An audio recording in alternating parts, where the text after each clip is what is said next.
Hey everyone, welcome back to the channel, Average Joe Watch Reviews. Today we're going to do a very interesting video for you today. A video that you're not going to see probably another one on YouTube, and that's comparing two watches that look very similar to the ordinary non-watch enthusiast, but to the watch enthusiast, very, very different. I am a watch enthusiast, and I'm going to tell you something that is probably going to blow your mind in regards to the comparison between these two watches.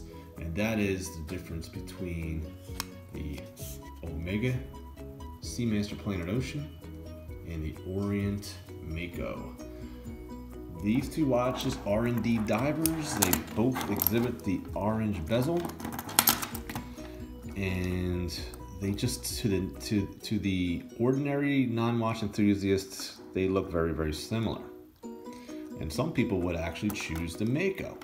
So, what are we looking at here? We're looking at a Planet Ocean with a retail back in 2000, I'm gonna say around 2009, 2010, 2011. This was a $5,000+ watch. This is a newer Orient. You can get these for $200 or less. Okay, so you guys are probably saying, wow, you're absolutely nuts. There's no comparison. And that's where you guys go wrong.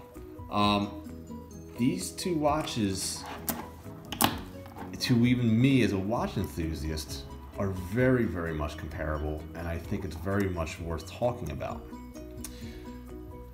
Am I telling you that the so if I were to say I'm comparing a Japanese movement versus a Swiss movement and saying, oh, well, these watches are very similar, no, not at all. Swiss-made watches are definitely built to last. There's fine craftsmanship involved. There's a lot of perlaging and different metalwork that I will show you. Actually, at the end of the video, I'm going to actually show you some still pictures that I took today. There's no comparison in regards to the movement. So let's just take that off the table right here before I start getting fried in the comments. There's no comparison. You know, this is a handmade movement by watch specialists that have to, you know, spend years in Switzerland training and studying to put movements like this together. This is machine work. Doesn't take high skilled specialist. And I'm not putting Orient down in any way, but you're looking at handmade Swiss versus machined Japanese movement, and that's where you're getting a lot of the difference in price right there. But that's not the whole story. So let's just dive right into the watch here. Let me get off my soapbox here. So, bezel-wise, let's take a listen to the Omega. Very precise. Okay, 120 click. Notice the pip and the arrow right there are very easy to read. Like it. The Orient, I like the orange on this better, and I'm not sure if this is because of age. Again, I say this is like a 2000, let's just say around 2010-ish. So I'm just wondering, and from what I've heard from a few people at Omega when they saw my watch, that this has faded a little bit. So I think obviously the Mako here definitely has it in regards to color and vibrance. Take a listen to the clicks. Very similar. Not a lot of play at all. Okay, a little bit, but not a lot. Actually, the bezel impresses me a lot more than I expected. This bezel is much, much better than a few Seikos that I own. So Orient did a very good job there.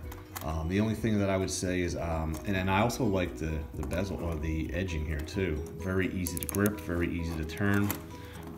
They both have, this is more of a coin edge.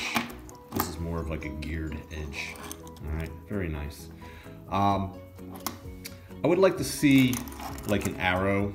I mean, not that I use this for anything, but if you're timing something, and let's just say you want to get to the 4 o'clock position, and you know you're timing something to that position, it's very easy to see, even in dark conditions, just with the pip there. Here, you don't have that, so that to me for a serious diver would be, I would say, a downfall, but not in my opinion. So we look at the face of the watch, the dial, much deeper dark black on the dial here than here. This is more of a charcoal. All right, water resistance 200 meters compared to 600 meters. This one is impressive, 2,000 feet. That's very, very impressive. But again, I mean, look at the price range. I mean, 200 meters is nothing to sniff at. So, hands are very attractive, but again, there's no comparison. These hands here on the Omega are actually made of solid white gold. So, you know, you're obviously paying a premium there. So these are obviously stainless steel. And I think one of the biggest comparisons here that Orient has absolutely no chance at is the Superluminova in this watch. This one, I have to admit, I was actually very disappointed because I own a few Seikos, and the reason why I keep bringing up Seiko is because Seiko and Orient are related. They are, I don't want to say they're the same company, but I think they're cousin companies. They definitely have a relationship. So I was very disappointed, and I'm going to show you just some daytime lume on both of these watches. So let's take a look at the Omega first, and I'm going to turn off my overhead light and show you. So there's your like daytime lume, and I'm going to make it a little bit darker there for you. I mean, that's beautiful, right? We'll do the same thing for the Orient. Now, the Seikos that I own, a couple of divers, actually have Superluminova and have an impressive lume. And I'm actually going to keep that on there a little bit longer. And, okay, really don't see anything. We make it a little bit darker. And yeah, it's very faded even at night. It's probably one of the biggest flaws that I have for this watch. So that's a downfall there. The movement in this watch also, when I open up the back, I'm going to show you close-ups that I took at the end of this video of both the Omega and the Orient, and that's, again, like I said in the beginning of the video, what really is your biggest price difference. But I have an Orient Bambino that has a much more attractive movement than this one here. But, you know, we don't have an exhibition case back, so you're never going to see the movement. But again, like, I was a little disappointed taking a look at the back of that. All right. So we talked about that. So let's get into another big thing that Omega's known for. You see a lot of glare there. We'll put the Omega in the same spot. There's no glare. Again, looking at price point here, the Omega Planet Ocean has double-sided AR coating so that there is no bad angle on this watch. Okay, they put a anti-reflective coating on the outside and the inside of the glass. Orient does not have anti-reflective coating, from what I understand, on either side. I don't think there's anything on the inside. I mean, at the very least, there's definitely nothing on the outside, but I don't think there's anything on the inside either. Both have sapphire glass, from my understanding. I believe this has a sapphire.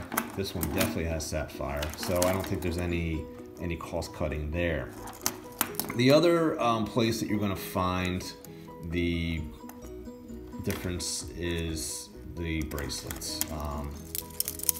More chintzy, more solid, but again, you would expect that from that price point. And the other thing is, like, I mean, take a look at the clasp. Very solid. There's a diver extension here, okay, and it's very precise. You've got the Omega Seamaster Planet Ocean etched in there. I could probably brush this, but it's just a nice piece of stainless steel. Better metals they use. Even though they use pins here, I'll just try to, oh, let me put the light back on, by the way. Sorry about that. I've been using no light for a while here. Even though this has a pin system, this does have sleeves as well. So when you move this, you hear virtually nothing. It's very quiet. Take a watch like this, you can hear it's clinky clanky. Same thing here, a lot of clankiness. They use a lesser quality steel. There is a pin system, no sleeves. As you can see, Orient is pressed in as opposed to etched. And you have just a generic clasp and a lot of noise. It is precise. I mean, look, we're looking at a $200 watch here. All right, $200 watch compared to, again, a $5,000 watch. So I mean, I'm not nitpicking Mako. Like, I think for the price point, I think you're getting a lot of watch here. I really, really do. I really believe you are. Even, I mean, you're getting an automatic movement here. You're getting a really good looking watch. Size-wise, 42 millimeters around, not including the crown. Size-wise here, 45 millimeters. They're both 14 millimeters deep, okay? And then lastly, I'm gonna just let you know about the back here. Nice coin back. I love these particular watches that came out later with the 8500 movement. Is it the 83, 8300? This one's a 25. I think there's an 83 and an 85, I believe. I believe there's an 85 too. This one here, again, just a generic back, some light etching on the back there. Let me see if I can get that focused in there for you. Nothing too fancy, okay?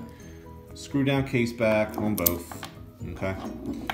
So here's my